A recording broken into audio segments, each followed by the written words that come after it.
in our ever-changing world. From the NewsChannel 5 network, this is Issues of Faith. Hello everyone, welcome to Issues of Faith. How can one of the shortest books in the Bible help churches reach millennials? That's what we're going to be talking about today with the author of a new book, The Millennial Narrative. Happy to have with us Professor Jacco Hamman, Vanderbilt Divinity School. Thank you for being here. Ben, thank you. Thanks for having me. So the book is The Millennial Narrative, and you're talking about the book of Joel, which is a small book in the Bible. I think people are fascinated about reaching out to millennials, and I think people are fascinated how this book would help achieve that. So, what made you go to Joel for this? Well, Ben, first of all, if the church cannot figure out how to reach millennials, the church as we know it in a mainline form will be deeply challenged because their children will most likely not come to church. So the churches have to figure out how to reach millennials. So why Joel? I believe that this neglected book, I call it a dinky book. It's only about 73 verses, 3 small chapters. But it tells a story that's about 2,500 years old. We don't know exactly even when the book was written, but we think it's about 2,500 years old. And that story, I believe, resonates deeply with millennials. And in what way? What is it you think millennials are looking for, maybe that they're not getting? But I guess let's define millennials. Millennials are born between 1982 and 2002. More or less, depending on statistics. Yep. And I like that you're doing this in a way that is affirming of millennials, because so often I feel like the discussion is, oh, millennials this, millennials that. Yeah, that is so true. We will say that they're lazy and they're narcissistic and egocentric and they don't keep commitments and their relational skills are challenged. But I think for our generations, we can say some really challenging thing about us too that is pretty negative. So yes, I wanted to affirm millennials in this book, and this is what we know about millennials broadly, is that they know loss and trauma intimately. From a young age, and that comes from family dysfunction, that comes from peers who committed suicide, but they know loss and trauma intimately, trust me. Then we know that they are building alternative communities, especially outside the church, but they are building all kind of community. We know that they are deeply spiritual, and not necessarily religious. All you have to do to tap into that spirituality is actually inquire or ask somebody about their tattoos, and immediately you will see that there is significant meaning behind their ink. It's not just a tattoo. But we know that they are deeply spiritual. We know that they appreciate accountability. They've been raised on 3 strikes and you're out kind of ethos. They appreciate accountability. And then the last sort of trait that I think is so true of the millennial generation, and that's where my hope in them resides really, is that they are already making and will make huge differences in the world. And if you look at those sort of components that I've just mentioned, which you're right, different kinds of traits that I find within the millennial generation, those are the same foci of the book of Joel. When you say they're spiritual, that means, to me, they are looking for some sort of spiritual outlet, but maybe they're not finding it in churches. Is that right? And you write this with millennials, so you're co-authoring throughout the book with millennials, and you hear some of their individual stories.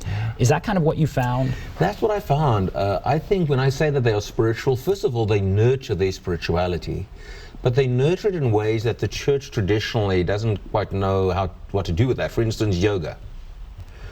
A lot of millennial young folk really enjoy an embodied existence when the church doesn't really help you live fully within your body. So they nurture their spirituality through practices like yoga, but also prayer and meditation and mindfulness practices. And then, of course, they also engage the Christian narrative and the Christian tradition in many ways. And so what I have discovered over the years is that millennial folk are actually doing God's work, but they do that outside of church. And so this is the dilemma when churches would say, hey, what do we need to do to get young people back into the church? I'm saying that's exactly the wrong question to ask. The right question to ask is, how can we join young people who are already doing amazing things, even in this city of ours? How can we join them so that by extension they became church with us? We join them. And that's kind of where the book of Joel helps us as well, because the temple in Joel's time was destroyed. Joel could not tell his people, come back to church, come back to the temple. The temple was destroyed. And I think for a lot of young people, you cannot really say come back to church because there's not much to offer them there. When they actually live, I believe, very full lives outside the church. Joel also talks about suffering, right? Yeah. And this generation, all of us, has experienced suffering. Yeah. And is that a reason that it is also applicable? Absolutely. So the book of Joel, Ben, starts with a locust plague that attacks an agrarian people who lived off the land. So you can just imagine, I mean, I'm planting my corn and my beans and whatever they were planting, their grains, and a locust plague comes through. I mean, you're devastated. Your life just stops. Absolutely.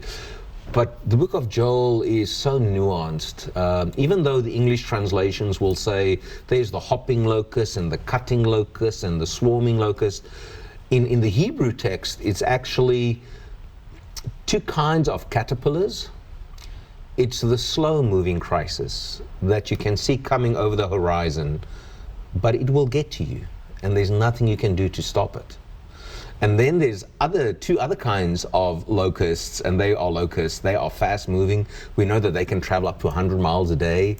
And I see that akin to, it's the phone call that comes in, and your life has been absolutely fine and balanced up to this point, but that one phone call disrupts everything in your life. So that's where this narrative begins. And so the irony is, if we want to tap into the wisdom of Joel, we don't begin with something that's positive or uplifting. We actually begin by asking people, how have loss touched you? How do you know grief and mourning? Where did death visit with you?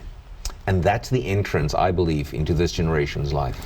That's how you begin the discussion with people. And what you've done here is you've put together 6 sermon outlines, right? Yeah. That youth ministers and pastors can use to create a sermon, and again make this part of the package that's being offered through this. But as you say that, as you ask about suffering, what do you find? And I mean, I see what you found in the book, yeah. But what is this generation? Is it more, or are they more willing to talk about it? What do you find when you ask that question? I don't quite know if it's more loss compared to what I've experienced, maybe, but I can say that they are able to talk about it. I've been into a number of churches and the youth groups and working with young people, and one of the things that I typically just do is I bring up a whiteboard and I tell them about Joel and the 2 kinds of locusts. One is slow moving and the other one surprises you. But the result is the same. You're devastated. You're destroyed, basically. And I ask them, let's see if we can fill the whiteboard in terms of just how do you know loss? How do you know the locusts of life? Less than 5 minutes, a small group of 12 to 15 kids, and now I'm thinking of 13 years and older maybe. They can fill that board in no time. And some of the losses I've discovered are, a grandpa or grandma died. But it doesn't take long before a young person will say, well, my mom and dad divorced, and this is the loss that I've experienced out of that divorce. I write about a young woman who told the whole group how she was bullied by her boyfriend, and how that spiraled her into anxiety and depression. When she told me that, she was 17 years of age, and the courage to say, this is my life. But all she got was the invitation to say, hey, let's see if we can name the locus of life and how it affected us personally.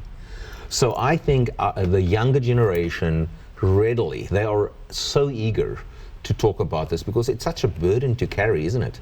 Mm-hmm. And how can churches become significant to young people who know the locus of life well?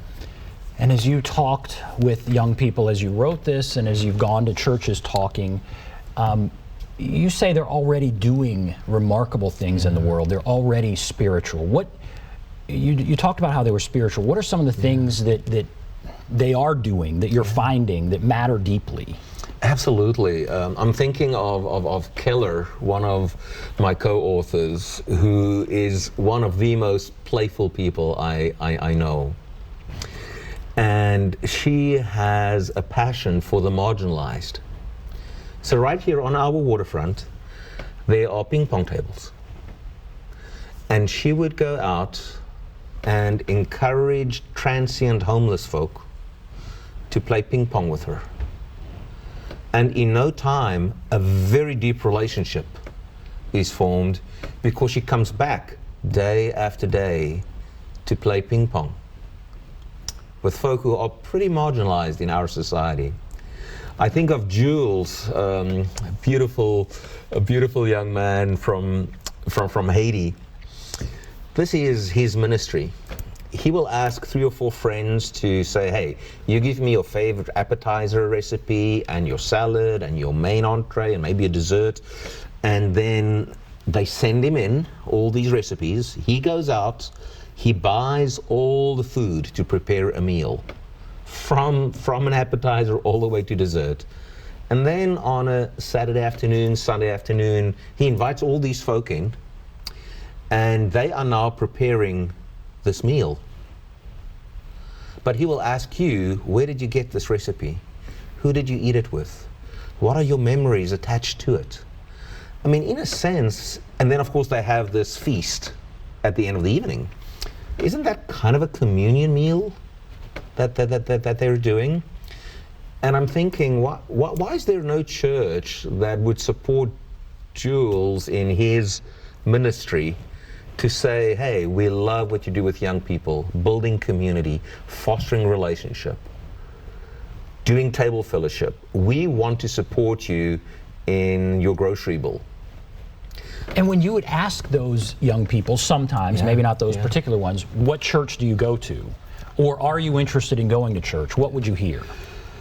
Well, about 90% of the people that I engage do not go to church, and they basically feel that the church is hypocritical.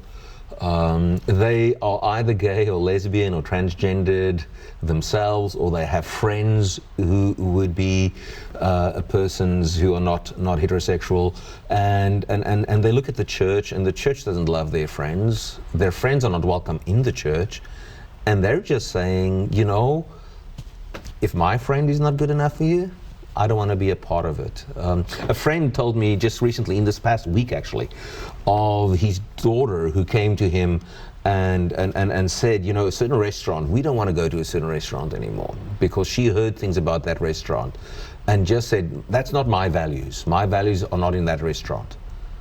And the dad was surprised. Young people are taking us to new moral ground. They think anew about things. And I think that's where the church can gain so much, by just partner with young people and see what happens. And you talk about not having young people come into the church, but having the church go out and meeting young people. And I want to talk more about that. We have to take a break, then we'll continue to talk about that. We'll take a break, be back right after this.